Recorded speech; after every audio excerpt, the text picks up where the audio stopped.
I have created the perfect team in Football Manager 2024. And I had to use the pregame editor to make them the perfect team, and as a result, use one of the base databases for Football Manager. So our perfect team is last year's Luton Town team. And making Luton the perfect team, I have gone through and given their entire squad 20s for all of their attributes, as well as going in and editing their current ability to be 200. So every single player in this squad is perfect. So that goes all the way from Sambi Lakonga, as we saw there, all the way down to Ross Barkley, through to Alfie Doughty, even if we scroll all the way down to Collie Woodrow. Every single player in this squad is perfect. And then I'm setting them up in a 4-2-4, which is supposedly the meta and an OP formation in Football Manager. So I'm really giving the perfect team here the best possible odds of success, even though they're already amazing. And now we're going to simulate one season to see the data behind the perfect team. So hopefully we'll see the perfect team do their perfect thing. They're going to win every match. They're going to be absolutely dominant in the Prem. And then we're going to go behind the curtain to look at the data and the general stats as well as the data hub to see what makes the perfect team so good.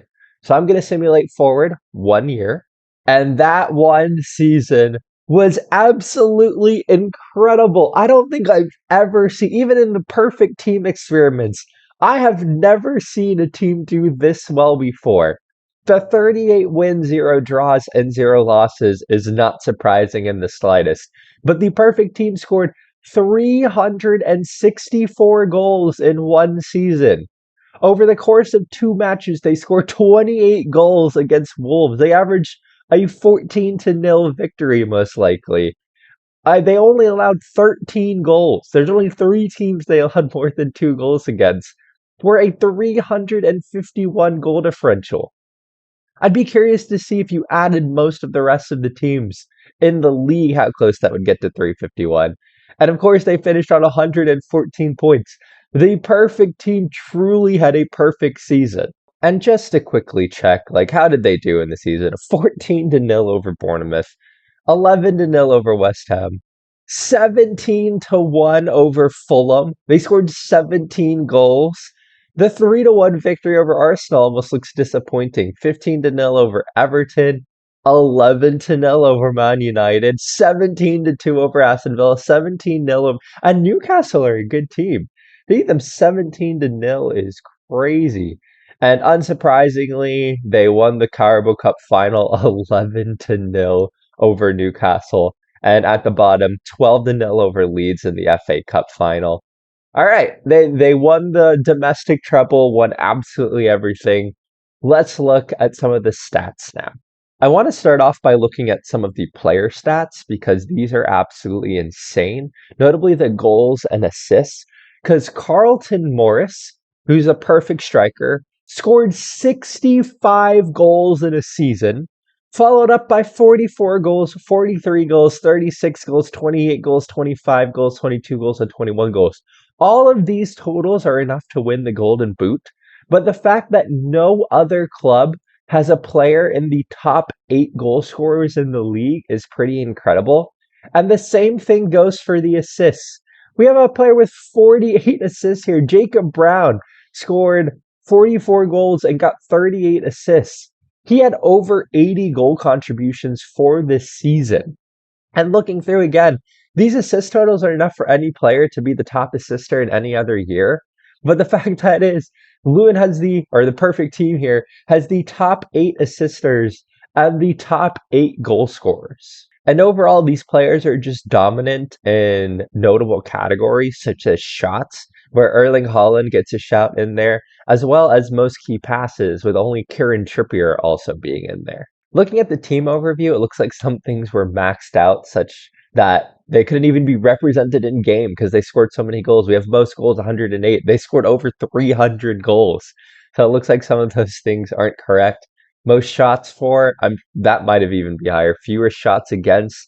They've been totally dominant. Defensively, also brilliant with most shutouts and fewest conceded as well. Looking through the team detailed stuff, I think we have some really interesting statistics here. Notably, if you guys can see down here, not great in possession.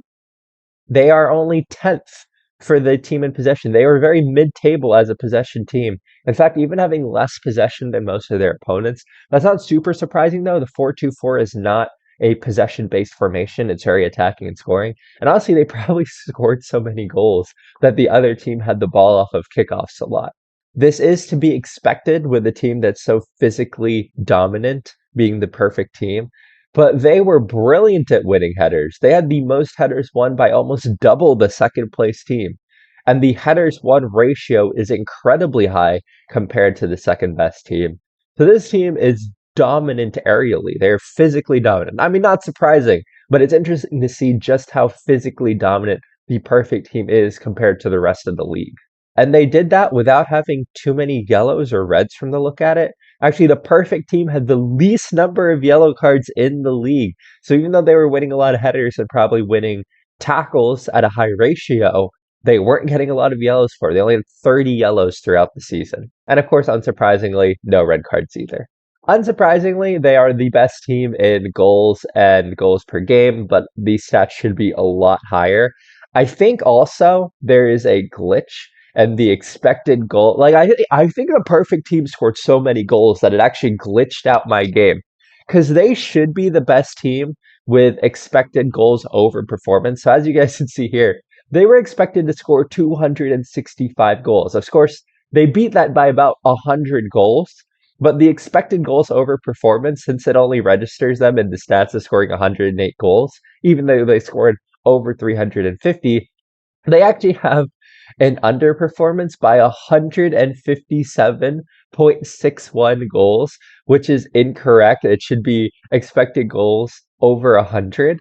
So the fact is here, which is really interesting, is that they scored so many goals that the game glitched out.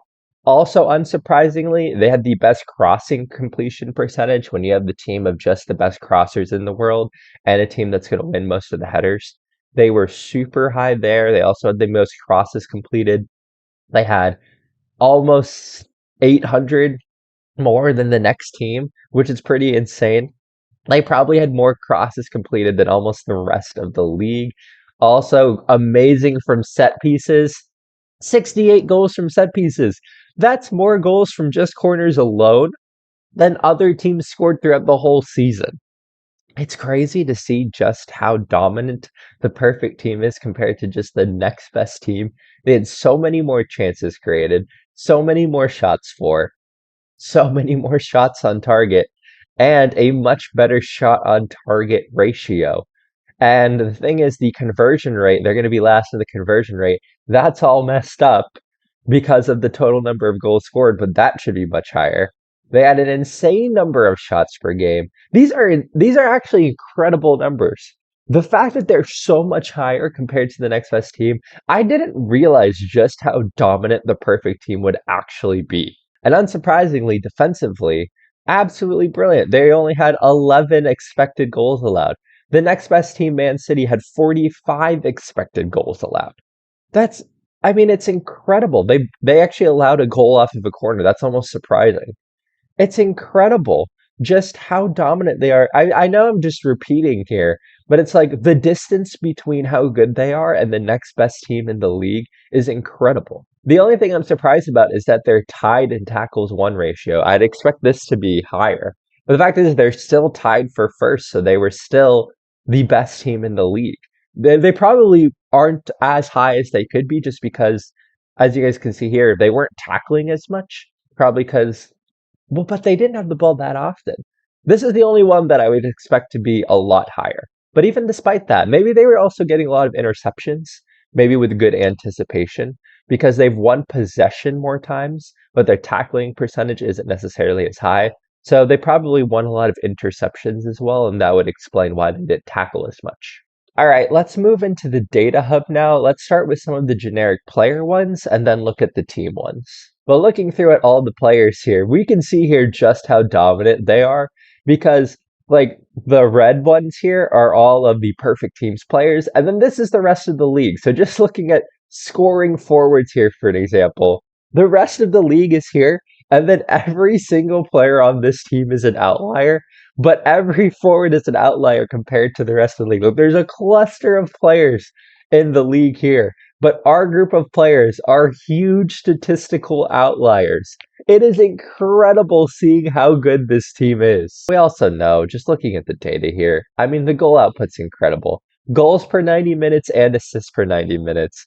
Andros Townsend and Jacob Brown are just remarkable players on this end.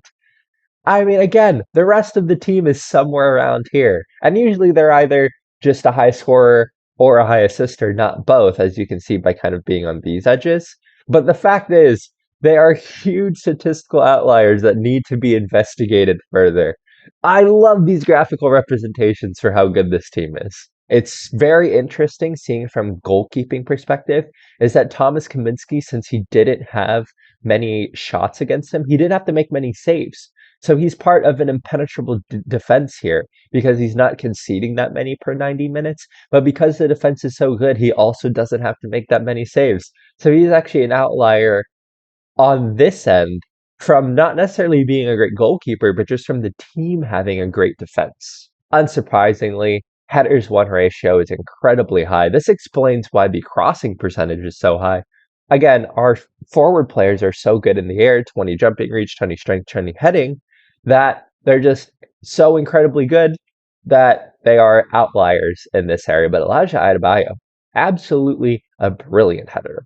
So this is looking at passing progression. So these are the number of progressive passes will generally be passes that break the lines. And once again, our players are the best at it.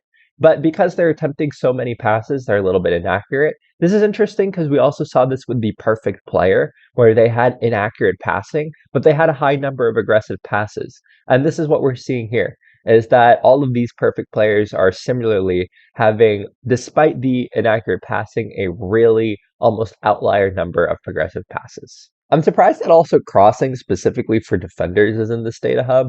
But again, we have lots of crossers and really good crossing. And again, this is also a testament to the team having really great aerial ability. The only one here is Mads Anderson, but he's a center back, so I don't know why he's really in this. But looking through here, Doughty, our fullback. So our fullbacks, as we would expect, are really great at crossing and accurate at crossing. So looking at the team data, I'll just ask for some generic attacking efficiency here. So we'll go here, team attacking. And again, I think this is weird. I think the team data is messed up. It must be messed up from the goals per game. They should have been the best goals per game here. Like this should be here. Fouls against should be a little bit higher. I mean, we saw some of the team data.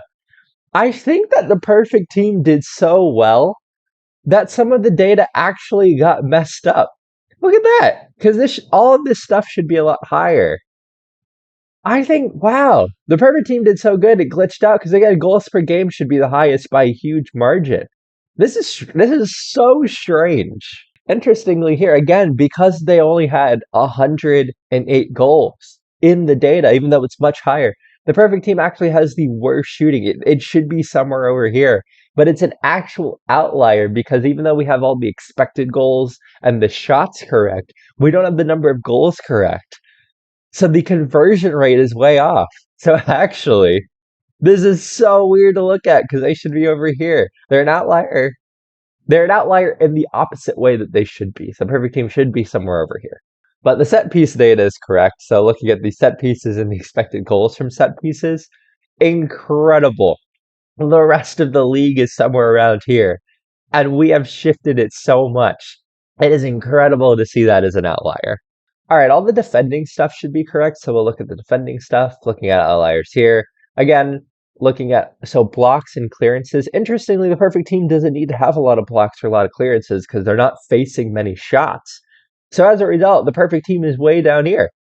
It's so interesting to see just because the team is so good, they don't face a lot of shots. They don't need to have a lot of blocks. So as a result, they're almost an outlier in what the game might consider a bad sense, but it really reflects well on the team and how good the team is. Also incredible with defensive set piece efficiency.